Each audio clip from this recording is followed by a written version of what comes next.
아닌 것 같아. 아니야.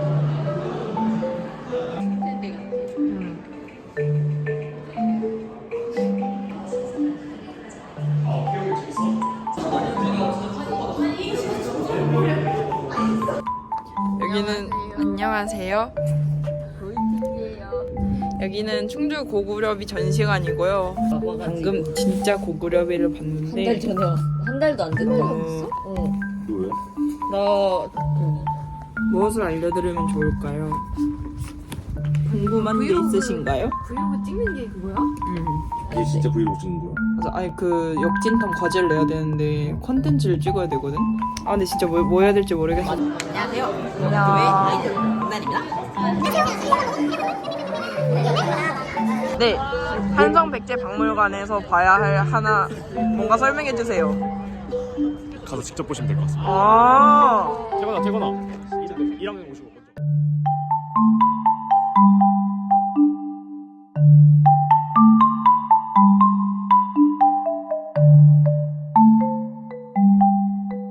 그래서 결정된 이번 제 컨텐츠의 주제는 바로 조선의 느조 궁중 디저트 모음집입니다. 평소에도 느낌 좋은, 즉 느조 디저트 카페 투어를 좋아하는 저로서는 정말 매력 있다고 생각한 주제였는데요. 조선의 궁중 간식들에는 무엇이 있었는지 함께 알아보실까요? 저는 케이크나 단 음식을 먹을 때 아메리카노와 함께 먹는 걸 좋아하는데요. 커피와 디저트라는 이 꿀 조합을 가장 먼저 안 것도 한국인들의 커피 사랑의 선구자였던 고종이 아니었을까 싶습니다. 국립고궁박물관에 전시 중인 이 유물은 놀랍게도 바로 와플팬인데요. 철대 제과기라는 이름이 붙은 이 유물은 20세기 초에 수입돼 덕수궁 만찬용 와플을 만드는 데 사용한 것으로 추정되고 있습니다. 우리가 알고 있는 와플팬 모양과 상당히 흡사하죠. 이뿐만 아니라 파이, 까눌레, 푸딩 등 서양에서 건너온 다양한 디저트를 만들 수 있는 조리도구들도 현재 국립고궁박물관에 소장되어 있습니다.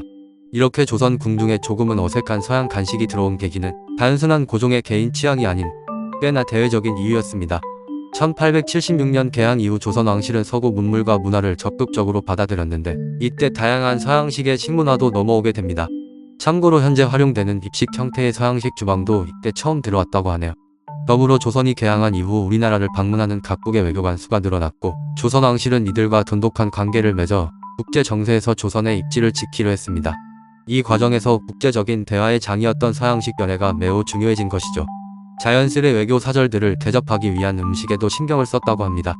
당시 혼란스러웠던 국제 정세 속에서도 급변하는 시대 상황에 맞게 변화하고자 했던 조선 왕실의 노력이 느껴지는 것 같습니다. 여러분도 고종이 먹었던 궁중 고급 간식을 드시고 싶으시다면 얼마 전 충무로에 생긴 와플 관련 학위 수여 기관인 와플 대학에 방문해 보시는 것도 좋을 것 같습니다. 충무로의 와플 대학 근처에는 역사교육과의 제휴 할인 혜택이 가능한 아마스빈 버블티도 있는데요. 조선시대에도 버블티와 비슷한 간식이 존재했다는 사실 알고 계셨나요? 짠! 동글동글 타피오카 펄과 비슷한 귀여운 찹쌀 경단이 들어있는 이 음식의 이름은 원소병입니다. 원소병은 치자, 오이자, 쑥으로 색을 내 만든 찹쌀 경단과 꿀물을 하체 그릇에 넣고 그 위에 잣을 띄워 만든 음료인데요. 특히 겨울철 음료로 대표되어 흔히 정초에 상차림을 넣는 음식이라고 합니다. 원소병은 중국에서 전래된 음식으로 규합 청소에는 원소병에 대해 이 떡이 북경서 정월 보름에 만들어 먹는 고로 원소병이라 한다 고 기록되어 있습니다. 또 조선무상 신식요리제법에는 중국 삼국시대의 하북의 원소가 만들어 먹은 떡이라 하여 원소병이라 한다. 우리나라 문헌에서는 원소란 찹쌀 가루로 작은 경단을 빚어서 손을 넣고 삶아 꿀물에 띄운 것이다 고 기록되어 있습니다. 기록을 기반으로 한다면 중국에서 정월 대보름에 먹는 떡인 원소병과 마치 버블티를 연상케 하는 우리나라의 하체 형태의 원소병은 조금 다른 느낌을 갖고 있지 않았을까 하는 생각이 듭니다. 안에 아무것도 없는 버블티 속 타피오카 펄과 달리 원소병의 찹쌀 경단 안에는 여러가지 맛의 수로 가득 차 있어서 오히려 현대 버블티 업그레이드 판이라고도 볼 수 있을 것 같네요. 원소병은 앞서 말한 규합청소 이외에도 부인필지, 조선요리제법 등 역사 속 다양한 문헌의 레시피가 실려 있는 것으로 보아 당시 사람들이 자주 찾던 간식이지 않았을까 하는 생각도 드네요. 저도 정월 대보름 명절에는 색다르게 보름달 모양의 원소병에 도전해 봐야겠습니다. 사실 저는 영상을 제작하면서 소개할 궁중 간식을 떠올릴 때 막연히 궁중 간식이라고 하면 가장 먼저 인사동의 명물인 꿀타래가 생각났는데요. 오히려 꿀타래는 조선 궁중 간식이 아니며 1990년대에야 만들어진 최신 유행 디저트라고 합니다. 꿀타래의 원조는 용수당. 용수당은 중국의 간식입니다. 우리나라에는 1990년대 후반에 꿀타래가 들어왔는데 중국의 한 호텔에서 이벤트로 보여주던 용수당을 국내의 한 업체가 성분 연구를 거쳐 현지화한 것이 바로 지금 인사동의 꿀타래의 시작이었습니다. 용수당의 원형은 키르키에의 피슈마니에라는 간식인데요. 꿀타래의 할아버지라고 볼 수 있는 피슈마니에는 버터에 구운 밀가루를 설탕과 섞어 가느다란 여러 가닥으로 만들어낸 과자로 견과류를 곁들여 먹는다는 점에서 꿀타래와 흡사한 점을 지니고 있습니다. 이러한 피슈마니에의 재료를 설탕과 메가당, 수수 시럽으로 바꾼 후 과자 안에 설을 채워 넣는 방식을 차용한 것이 중국의 용수당이고, 이에 재료를 다시 꿀로 바꾸어 만든 것이 꿀타래인 것입니다.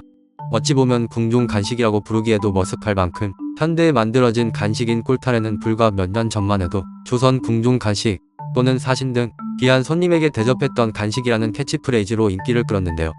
꿀타래의 역사를 알고 보면 이러한 문구들은 상업 목적의 역사 왜곡을 담은 문구였던 것이죠. 앞으로 꿀타래 먹고 임금님 흉내 내기는 조금 어려울 것 같습니다. 이번 시간에는 이렇게 다양한 조선 궁중 디저트에 대해 알아보았습니다. 여러분도 오늘 돌아가시는 길에 와플 또는 버블티를 손에 들고 조선 팔도를 손에 쥔 임금님이 된 기분을 느껴보시면 좋을 것 같습니다. 시청해주셔서 감사합니다.